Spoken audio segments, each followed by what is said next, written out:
നല്ല രീതിയിൽ ഡ്രഗ്സിനെ പ്രൊമോട്ട് ചെയ്യുന്നു എന്നുള്ളൊരു ചീത്തപ്പേര് കേട്ട് തിയേറ്ററിൽ നിന്ന് എടുത്ത് വെളിയിൽ കളഞ്ഞ നല്ല സമയം എന്ന സിനിമയ്ക്ക് ശേഷം നല്ല നടപ്പായിട്ട് ഒമർ ലുലു അതേ മയക്കുമരുന്ന് മാഫിയക്കെതിരെ ശക്തമായിട്ട് പ്രതിരോധിക്കുന്ന ഒരു സന്ദേശം പകർന്നു നൽകുന്ന ഒരു സിനിമയുമായിട്ടാണ് ഇത്തവണ വന്നിരിക്കുന്നത് ബാഡ് ബോയ്സ്.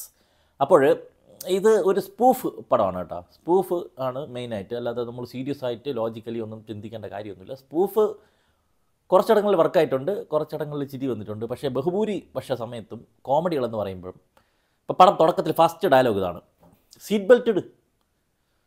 എനിക്ക് 2 ബ്ലാക്ക് ബെൽറ്റ് ഉണ്ട്, പിന്നെ ഞാൻ എന്തിനാണ് സീറ്റ് ബെൽറ്റ് ഇടുന്നത്?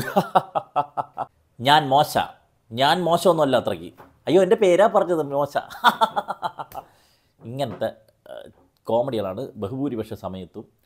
അത് വളരെ വിജൃംഭിച്ച രീതിയിലാണ് എടുത്തു വച്ചിരിക്കുന്നത്. ഒരു സ്കൂൾ വിട്ട പോലെ ആൾക്കാർ ഈ സിനിമയിൽ വന്ന് അഭിനയിച്ചിട്ടുണ്ട്. റഹ്മാൻ, അതുപോലെ ബാബു ആൻ്റണി, സൈജു കുറുപ്പ്, ധ്യാൻ ശ്രീനിവാസൻ, അജു വർഗീസ്, മൊട്ടരാജേന്ദ്രൻ, രമേശ് പിഷാരടി, ഷീലു എബ്രഹാം, ഹരിശ്രീ അശോകൻ, ബിബിൻ ജോർജ്, സച്ചിൻ ചെറുകയിൽ, മല്ലിക സുകുമാരൻ, സെന്തിൽ കൃഷ്ണ, ആൻസൺ പോൾ, ടിനി ടോം, സോഹൻ സീനുലാൽ, ഡ്രാക്കുള സുധീർ, ഷർഷ ഷെറീഫ്, അജയ് വാസുദേവ്, മാഫിയ ശശി, ബിനീഷ് ബാസ്റ്റിൻ, ഹൈദർ അലി, അങ്ങനെ കുറേ പേരുണ്ട്. ഇതിലെല്ലാം പുറമെ നമ്മുടെ വിക്ര സിനിമയിൽ റോളക്സ് വന്നതുപോലെ കൽക്കി സിനിമയിൽ വിജയ് ദേവരകൊണ്ടയും രാജമൗലിയൊക്കെ ക്യാമിയോയിൽ പ്രത്യക്ഷപ്പെട്ടതുപോലെ നമ്മുടെ ജയിലർ സിനിമയിൽ ലാലേട്ടനും ശിവരാജ് കുമാറും വന്നതുപോലെ ഇതിൽ കുറേ ക്യാമിയോസ് വരുന്നുണ്ട്. സോഷ്യൽ മീഡിയയിലെ ട്രോൾ വേഴ്സ്, അതുപോലെ റിവ്യൂ വേഴ്സ്, പിന്നെ വിൻറ്റേജ് കൾട്ട് വേഴ്സ്, ഇതെല്ലാം കൂടിച്ചേർന്ന ഒരു മൾട്ടി വേഴ്സ് കൊളാഷായതിൻ്റെ പ്രകമ്പനത്തിൻ്റെ പ്രതിധ്വനിയാണ് തിയേറ്ററിൽ മുഴങ്ങിയത്. എൻ്റെ പൊന്നാ, ഇതിൽ ഒരു 4 ക്യാമിയോയും കൊണ്ട് കോളേജിൽ പോണ ഒരു സീനുണ്ട്. ഈ മലയാള സിനിമയിൽ ഇത്രയും ഒരു കോമഡി സീൻ കണ്ട് ഞാൻ ചിരിച്ചിട്ടില്ല. അമ്മാതിരി കോമഡിയാണ് അതിൽ. ചിരിച്ചിരിച്ച് എൻ്റെ വയറൊക്കെ ഒളുക്കി സൈയിട്ട് വൻകുടലും ചെറുകുടലും കൂടി വായിക്കൂടി പുറത്ത് വന്ന് എന്നെ തന്തയ്ക്കും തള്ളയ്ക്കും വിളിച്ചിട്ട് പോയി.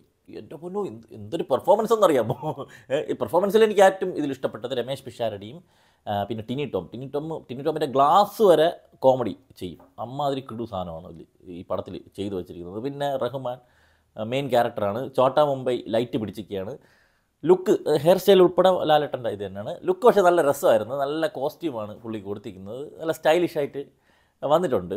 കോമഡി ഒന്നും വലുതായിട്ട് വർക്കൗട്ട് ആയതില്ല. കോമഡി വർക്കൗട്ട് ആയത് പിന്നെ നായിക ഷീലു എബ്രഹാമിൻ്റെതാണ്.